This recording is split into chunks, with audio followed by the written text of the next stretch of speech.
12:33 p.m. Only 3 minutes. And we're here with Shelly-Ann Frase-Pryce. Obviously, as fans, we don't need to get into, who she is, what she's about. This is exactly your time. And first, let me just thank our sponsors. Grace Tropical Rhythms, we needed to have Shelly-Ann's live chat. And the fans have been begging, when do we get to talk to Shelly-Ann? Well, this is your time. And the floor is going to be open. We'll be taking the questions, and Shelly-Ann will do her best to answer them. And without further ado, let's go. Shelly-Ann, I want to thank you. Come back fresh from Stockholm, and it was cold. New territory. It was cold. Yes, that was the most important thing. We have seen the video, but just share with us how the experience was for you. It was the first time indoor. I know you've been asked these questions already, but again, for some of the fans, this is first they're hearing about it. Yeah, it was my first time doing indoors because before, when I had my breakout year in 2008, I went to school. I went back to school, so it was very difficult for me to put in an indoor season in the middle of school and training. So it was a no-no from the get-go. And of course, I graduated last year, November, and decided that I would love to give indoor a try. And my coach happily obliged, and we just went there. So I was really excited about going there and what the experience would feel like, and I was just so overwhelmed with everything that happened. Okay. So you're basically saying the indoor, it wasn't a last-minute stint to try something new, because a lot of the fans thought, why would Shelly-Ann want a detour? She's already dominating 100, and we're looking at the 200 now. Why she want to take on 60 meters? So that was something you wanted yourself. Yeah, it was something that we had talked about for a long time, and everybody was curious to see how well I would do on the 60, and so was I. I was curious. So. Well, I'm glad you said that. So coach is being redeemed, because a lot of the fans are saying, why coach now stressing Shelly-Ann, putting her in? So we hear it here from Shelly-Ann herself. It was her idea. Now I don't want to dominate, so we're gonna see what questions are coming from Glitter. Love you, Shelly. I need to know how you do to keep going, especially when your training gets hard. All right. First question from Glitter. Okay. Glitter. Wow, lovely name. Well, first of all, thanks for the comment. And when training gets really hard, I keep going. For me, it's a passion. It's something that I really, really love. And it's whenever I'm doing something and I'm going really, really hard and I'm working hard, I have that drive inside that tells me not to give up, because I'm working for something. And if I know that, at the end of my practice or the end of my training sessions, and it comes a championship and I know I'm putting the work and I get the reward, then I'm going to be happy. So those are the things I look at. I fast forward like way ahead and try to see the end result of the hard work, and then it just keeps me going. And I'm very competitive, especially in training. Like if I feel like everybody else is doing an extra one, I'm doing an extra one. So I don't want anybody to have a foot over me. So that's who I am, and that's how I keep it going. I keep the motivation from inside and what's to come at the end of the hard work. And she also is asking in terms of your marriage. Of course, we know you travel a lot. Is it that Jason goes on a lot of these trips, or is it the manager goes? How many of these trips does Jason go on? Well, my husband is very how must I say it? Easy going, laid back. Yes, he's like that, really but like he's the also my backbone.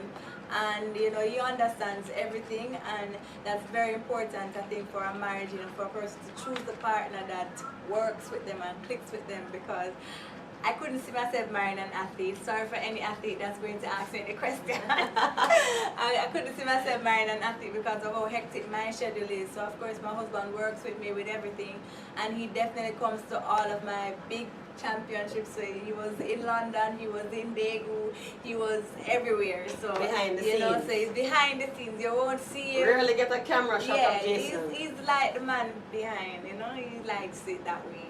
So I make time for him. So on weekends, when I finish training on a Saturday, Sundays are for my husband. If I have what you call our down week in training, then it's all for my husband. When I'm home, I don't answer my phone at a particular time. So I try to make time for him, and I try to make time for myself, because I need to de-stress a bit at times. And yes, people, she goes to the movies. Never seen her myself, but I know she goes to the movies when she gets a chance. Here we have a comment from Big Shelly fan. There's so much of a fan there that they don't have their own name. Cool. Okay, biggest achievement as an athlete so far? Okay, hi, big Shelly fan. So you know you're a big Shelly fan. It's really good.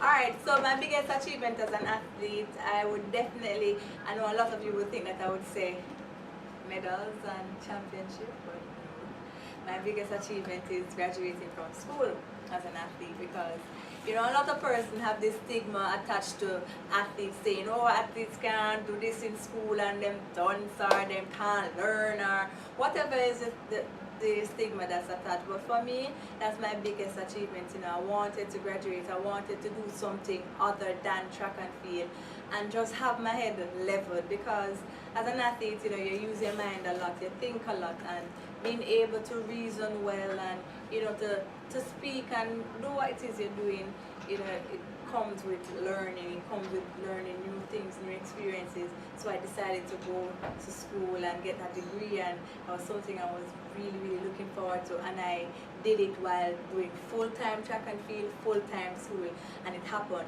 So, you know, I'm a living example for a lot of athletes who believe it's so hard and, you know, it's difficult and I can't do it. Yes, it's difficult, yes, it's hard and all of that, but at the end, it will be all worth it. I'm going to take Becky's question about whether or not you have a best friend. I already think the answer is going to be Jason, but I'm going to leave it for Shelly to answer. But quickly, I want to, you know, because the thing about school came up, I was personally curious in terms of the timing, Shelly-Ann. Your to defend the title was coming up, and just a lot of pressure. Why was it so important to do school at that time? You're pretty young. In my mind, you would have. Why was it so crucial in terms of timing to get the degree right there and then with that timing? Because I had a goal. I had a goal from before, you know, 2012. My goal from 2008, after I'd won Olympics and decided that, you know, now that I could afford to go to school and do a degree, I would definitely make sure that when I graduate in 2012, I would have an Olympic, my next Olympic gold medal. So it was something that I've said from 2008. So I've said, you know, I want to graduate in 2012 and I want to repeat my title. So those things were said in 2008. So I made a pact and I stick to it, you know, I work hard to it, and of course I never had anybody in my family to actually graduate with a degree. So that was also it was also a motivation. It was a very big motivation for me. So Becky wants to know, best friend. Why you better say Jason? Apart from the God above. Apart from my husband, who is my confidant, my friend, my everything, I don't really have a best friend, to be honest. I have good friends and people who I can rap with, but the term best friend, I don't really use that term, but I have good friends, yes. So, comment from Alf. Alf is basically saying that he admires how relaxed you are and, you know, how you control yourself with your interviews. Are you really that relaxed by nature, or has it come with experience, I guess, all the meets and competition? No, as an athlete, you can't hide who you are. You know, you can't hide your personality, and I'm exactly how you see me talking in interviews. So you see her is so you get her. And this is exactly why I'm a laid back person, you know, and I like to just, I don't like to be seen a lot of times. If, you know, for instance, I go to a track meet and I'm sitting and somebody go, oh, hi Shelly-Ann, you're such a superstar. I feel so ashamed because I'm so humbled, you know, because sometimes, you know, it's not about me, you know, it's about, you know, the gift that God has given me and what it does for other people, you know, how they feel when they watch me run, how inspired they are for the fact that, you know, I do so well on the track and I do well in school. It's something for them to look up to. So for me, I'm just living in awe at every moment. I'm glad that you said what doing your degree wasn't so much, it wasn't all academic. And, you know, you brought to the point that, you know, it also helped you personally in terms of how you present yourself, your diction, you know, communicating in the public. And I think it's very important, especially if there are any young athletes out there, you know, because you do see the drastic change in your diction when you talk to those athletes at champs, and then when you become pro, you know, I'm sure you can think back, you know. So because at times even when we're sitting down and watching athletes' comments and interviews, we're very guilty of trying to fix a sentence. Each time they say something, was like, no, you're supposed to say this or something. So for me, you know, I represent Jamaica, I represent myself most of all, and I represent Grace Kennedy, I represent a lot of other companies who wants to, you know, an athlete that's able to go in front of the camera and can say, you know, this is who I am and this is who I represent. So it's very important for me, you know, how I carry myself, how I speak, because it's not for Jamaicans only, but it's for international persons who want to understand. Not everybody will understand patois or broken English or whatever. And as an ambassador, I would assume that you're very conscious of that fact. So Big Shelly fan is back, and she wants to know role models when you first started out running. To be honest, I never had any celebrity role models. So you know, Merlin wasn't a role model for me when I was growing up. I grew up watching Veronica and all those other athletes on my television. But to be honest, my mother was my role model because she used to run as well. She was a runner. But of course, she got pregnant when she was 16. She said she was running across the line and she fell at the line and she passed out, and then they went and they tested her and she was, whoops, pregnant. So of course, you know, she didn't get to finish her career as an athlete and move on in school. So she was my role model, and that's where I got my talent from, actually, because she was really fast, and you know, I became fast, so you know, it passed down. So we want to thank Maxine. Yeah. Can never thank Maxine enough. Big up Mommy Maxine. Okay, Mr. Question here from Angel. Very good question. Do you get an opportunity to train with male Jamaican athletes? Yes, I train with athletes. And we're assuming they're asking through the MVP club. Yes, I work with MVP. I work with MVP, and I do train with a lot of the male athletes. Is there a training partner, people? I train with Desta Carter. I train with the young athletes and the younger boys who want to race me out of the blocks.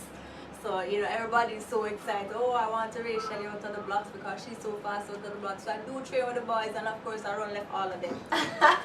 So is that a part of the training program? Because again, that's a question we get a lot. You know, what's Shelly-Ann's training program? You know, so it's not the norm to train with the male athletes. No, it's not normal to train with them, but we do have times, especially in our starting practice, where we do run with the males if you choose. You can choose or not to. But it's not the norm. We train with females because our program, it's the same but different numbers. So you find that if we have maybe a 300, the males might have more than us, and we'll have less because, of course, they say we're females and we're inferior, but I don't believe we are. And since we're on that topic, and I'm not seeing another question again, let me touch on that, and I don't mean to get too controversial, but is it then that's where the problem starts, where the training is not the same, because so the women are not as challenged as the men, and the men get more attention on the international platform, and the men seem to get more money in terms of appearance fees. So Shelly-Ann, from your perspective, how would we go about changing that culture? Because I personally agree with you. I think as the fastest woman should be comparative to the fastest male. But then I'm biased because I'm also a Shelly-Ann fan. But I'm just curious to get your perspective. Well, to be honest, the males are a lot more stronger than we are. By nature? Yeah, by nature they are. So it would be very unfair to want to lift 300 pounds or 400 pounds of weights when that's what they're doing.